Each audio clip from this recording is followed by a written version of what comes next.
అందరికీ నమస్కారం. నా పేరు Anil Kumar Yadav Deshmukh. Welcome to our YouTube channel. Vaishu అమ్మ అండ్ హరిబాబు ఇన్సిడెంట్ జరిగి దాదాపుగా 2 వారాల పైన అయ్యింది. ఇప్పటివరకు ఇన్స్టెంట్గా జస్టిస్ జరిగింది అయితే ఏమీ లేదు. ఇది అందరికీ తెలిసిన విషయమే, నేను ఎక్స్పెక్ట్ చేసిన విషయమే. కానీ నేను ఊహించని విషయం ఏంటంటే, ఈ ఇన్సిడెంట్ ద్వారా ఎవరు ఎలాంటి గుణపాఠం నేర్చుకున్నారని అడిగితే, కొన్ని విషయాలలో మంచికి పోయినా అది చెడే అవుతుందని నేనైతే చాలా స్పష్టంగా నేర్చుకున్నాను. ఇన్సిడెంట్ జరిగినప్పుడు చాలామంది ఓరుమన్నారు, చాలా ఘాటుగా మాట్లాడిరు, చాలా భయంకరంగా వీడియోస్ చేసిళ్ళు. ఇప్పటికీ కొంతమంది అయితే చేస్తూనే ఉన్నారు కంటిన్యూస్గా. కానీ చట్టం అంత ఇన్సిడెంట్గా జస్టిస్ అనేది ఎక్కడ చేయదు. అది తెలిసిన వాళ్ళు అయితే అలా మాట్లాడరు, కొంచెం ఆలోచిస్తారు. నేను ఏం మాట్లాడడానికి ప్రయత్నం చేస్తున్నా అంటే, ఎస్, హరిబాబు చేసిన తప్పే.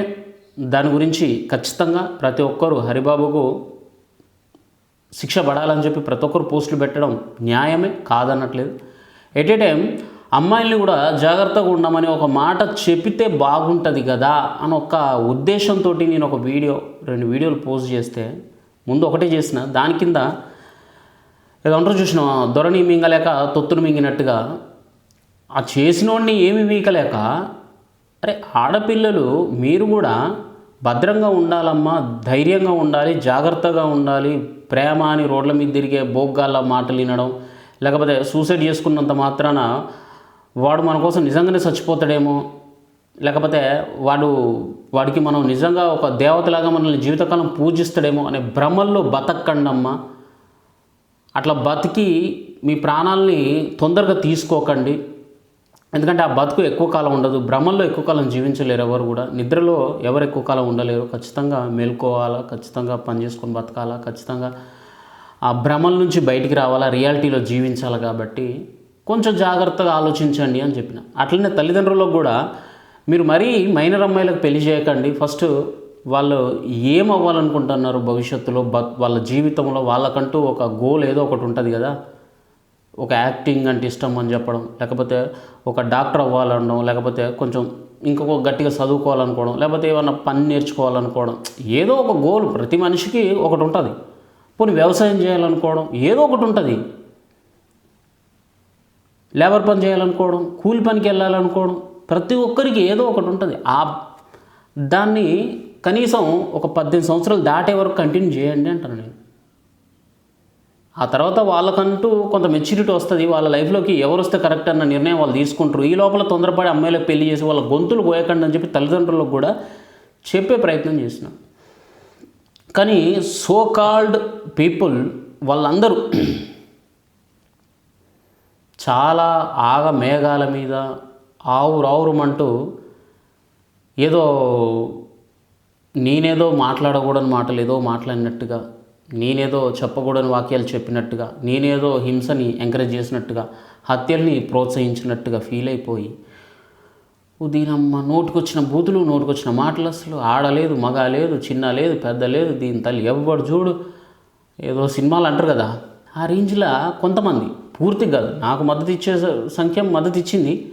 కానీ మిగిలిన గొర్రె సైన్యం అంతా నోటికొచ్చినట్టు వాగిళ్ళు. అసలు ఈరోజు ఆ వర్గం అంతా ఏం చేస్తుందయ్యా అంటే, సండే నాకు తెలిసి పొద్దుగాల ఒక కోడినో మేకనో కోసుకొని లేదా చేపల్ని వండుకొని మధ్యాహ్నం లంచ్ చేస్తుంటారు.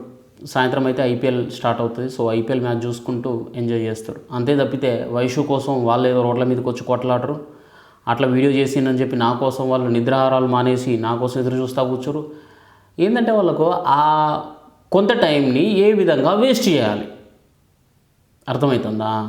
ఆ కొంత టైంని ఏ విధంగా వేస్ట్ చేయాలి, ఆ టైంని ఎలా పాస్ చేయాలి, పోనీ టైంపాస్ ఎలా చేయాలి అన్న దానిపైన వాళ్ళు కాసేపు తిట్టుకుంటారు, కాసేపు నవ్వుకుంటారు, కాసేపు బాధపడతారు, కాసేపు ఓదారుస్తారు, కాసేపు ఇంకేదో పర్సనల్ పనులు చేసుకుంటారు. ఇదే ప్రతి ఒక్కరి లైఫ్. వీళ్ళ కోసం దయచేసి నేను మళ్ళీ చెప్తున్నా, కొంతమంది అమ్మాయిలకి దయచేసి మీరు ఎర్రిహూకులు అవ్వకండి.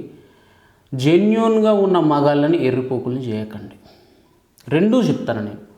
ఇందులో అమ్మాయిలు శుద్ధ పూసలు లేరు, అబ్బాయిలు ఆనిముత్యాలు లేరు, అందరూ దొంగలే ఉన్నారు.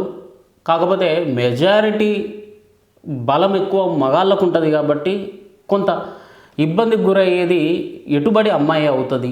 సో అందు గురించి అని చెప్పి అమ్మాయిలకి కొంత జాగ్రత్త, కొంత భయం, కొంత భరోసా ఇవ్వడానికి ప్రయత్నం చేస్తున్నాం. ఆ ప్రయత్నాన్ని కూడా తప్పుడు దారిలో ఆలోచించి తప్పుడు మెసేజ్ ఏదో నేను పాస్ చేసినట్టుగా ఫీల్ అయిపోయి ఆ కామెంట్ రాసిన వాళ్ళంతా ఈరోజు ఒకసారి రోడ్డు ఎక్కి we want justice for Vaishu అమ్మ అని చెప్పి, వైషమ్మ అని చెప్పి రోడ్డు మీదకి వచ్చి కొట్లాడి పొరలాడితే బాగుంటుంది. కానీ ఎవరు రారు. ఆదివారం పైగా అసలు రారు. ఈరోజు రేపైతే వర్కింగ్ డేస్, ఏమంటారు, డ్యూటీకి వెళ్ళే వాళ్ళు డ్యూటీకి వెళ్తారు, ఆఫీస్కి వెళ్ళారు, ఆఫీస్ పనికి వెళ్ళారు, ఎవరి పనులు వాళ్ళు ఉంటారు. ఎవరు ఎక్కువ కాలం ఎవరిని గుర్తుపెట్టుకోండి. కేవలం మీరు బతకాల్సింది మీకోసం మాత్రమే. మీకోసం ఎవడో సూసైడ్ చేసుకుంటానని, మీకోసం ఎవడో గొంతు కోసుకుంటానని, మీకోసం ఎవడో రక్తాలు చిందిస్తానని, మీకోసం ఎవడో మిమ్మల్ని పూజించి జీవితకాలం మిమ్మల్ని గుండెలో పెట్టుకొని దాచుకుంటాడని చెప్పి భ్రమల్లోకి వెళ్ళకండి. రియాలిటీలోకి రండి. వాడికంటూ ఒక కుటుంబం ఉంటుంది, వాడికంటూ ఒక లైఫ్ ఉంటుంది, ఆడికి తల్లిదండ్రులు ఉంటారు. అట్లనే మగాళ్ళకు కూడా చెప్తున్నా, ఒరే అబ్బాయిలు, ఒక అమ్మాయి కోసం సస్తానడం, చచ్చిపోతానడం ఇవన్నీ మానుకోర్రా. ఆ అమ్మాయికి కూడా జీవితం ఉంటుంది, ఆమెకి తల్లిదండ్రులు ఉంటారు. రేపు పొద్దుగాల నువ్వు కాకపోతే ఇంకొక అబ్బాయి పెళ్లి చేసుకుంటాడు, ఆ అమ్మాయికి ఒక ఫ్యామిలీ ఏర్పడుతుంది.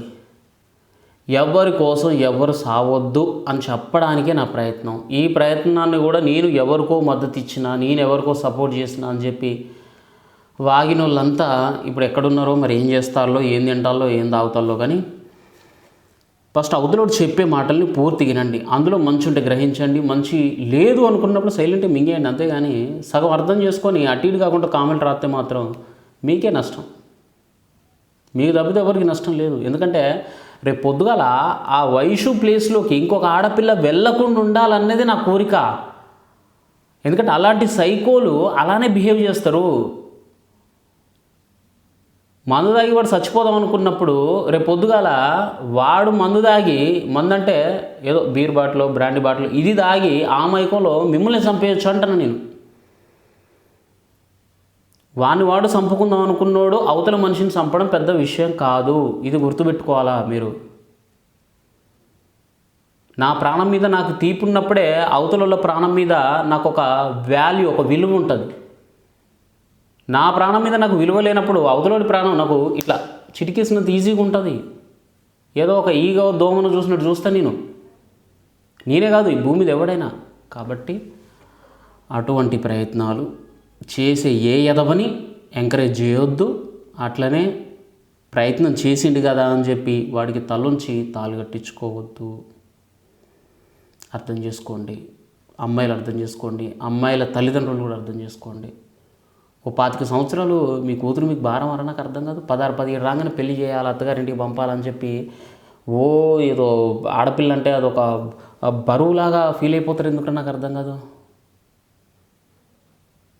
మీతో పాటు ఆమెకు రావట్లేదు రేషన్ బియ్యం, నెలకు ఒక 5-6 కిలోలు రావట్లేదా? ఆడపిల్ల తక్కువ భోజనమే తింటుంది, మగవాడైతేనే ఇంత తింటాడు. కానీ ఆడపిల్ల గింతే తింటుంది నాకు తెలిసినంత వరకు. ఆ గింతంత బువ్వ కూడా మీ కొంపలో దొరకదరా నాకు అర్థం కాదు. 16-17 రాగానే అమ్మాయికి పెళ్లి చేసి పంపేయాలని చెప్పి ఎవర్రా మీకు చెప్పింది? అసలు ఏ పెద్ద మనిషి చెప్తాంటారు? అసలు ఏ ఊళ్ళో ఉన్నది ఇది? రోజులు బాగాలేవు. ఏం బాగాలే రోజులు? నీ పెంపకం బాగాలేదని చెప్తావు ఫస్ట్. రోజులు బాగాలే. అమ్మాయి జాగ్రత్తలు అమ్మాయి ఉంటే అమ్మాయిని జాగ్రత్తగా నువ్వు పెంచి ఆ అమ్మాయికి నువ్వు ఏవైతే సలహాలు ఇవ్వాలనుకుంటున్నావు, సమాజం ఇట్లుంటుంది తల్లి, నువ్వు ఇట్లా పెరగాలమ్మా, ఇట్లా ఉండాలమ్మా అని చెప్తే ఏ అమ్మాయి అయినా మంచిగా తయారవుతుంది.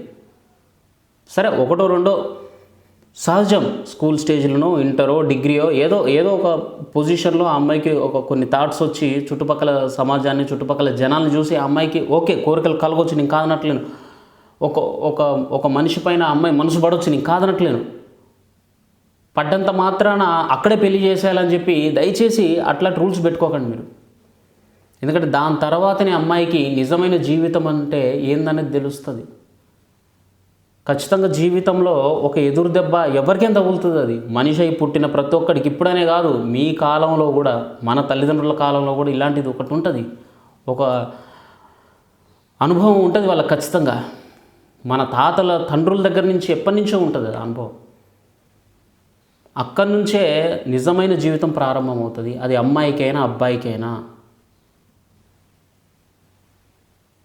ఆ దెబ్బ తిన్న తర్వాతనే ఆ అమ్మాయి జీవితంలోకి ఎటువంటి మనిషి రావాలన్నది ఆ అమ్మాయి డిసైడ్ చేసుకుంటుంది. కొంతమంది అమ్మాయిలకి అందంగా ఉన్న అబ్బాయి నచ్చవచ్చు, కొంతమంది అమ్మాయిలకి బాగా డబ్బున్న అబ్బాయిలు నచ్చవచ్చు, కొంతమందికి అందం డబ్బు ఇదేది లేకున్నా పర్లేదు అబ్బాయి క్యారెక్టర్ బాగుంటే చాలు అనుకునే అమ్మాయిలకు కూడా కొంతమంది అబ్బాయిలు నచ్చుతారు. సో ఎవ్వరికి ఏ అబ్బాయి కరెక్ట్ అనేది వాళ్ళే డిసైడ్ చేసుకుంటారు. ఆ అమ్మాయిలకు డిసైడ్ చేసుకునేంత శక్తి, అంత వయస్సు, అంత అనుభవం ఆ అమ్మాయికి రానివ్వండి, తప్పే ఉంది. 23-24 సంవత్సరాలు వస్తే అమ్మాయి ఏమన్నా ఏమంటాం, ఇక పెళ్ళికి పిల్లలు కనడానికి పనికి రాకుండా పోతుందా? 26-27 సంవత్సరాలు పెళ్లి చేయకూడదు అమ్మాయికి, తప్ప? 25 సంవత్సరాలు ఇంటి మీద ఉంటే ఇక ఏమంటాం, ఇక అసలు ఆ ఇల్లు, ఆ కుటుంబం ఇక అసలు దేనికి పనికి రాకుండా పోయినట్టేనా? బోల్డ్ ఎంతమంది ఉన్నారు, 30 ఏళ్ళ పైన ఉన్న అమ్మాయిలు బోల్డ్ ఎంతమంది ఉన్నారు, ఇంకా గవర్నమెంట్ జాబ్ రావాలి మాకని చెప్పి కష్టపడేవాళ్ళు. తప్పింది.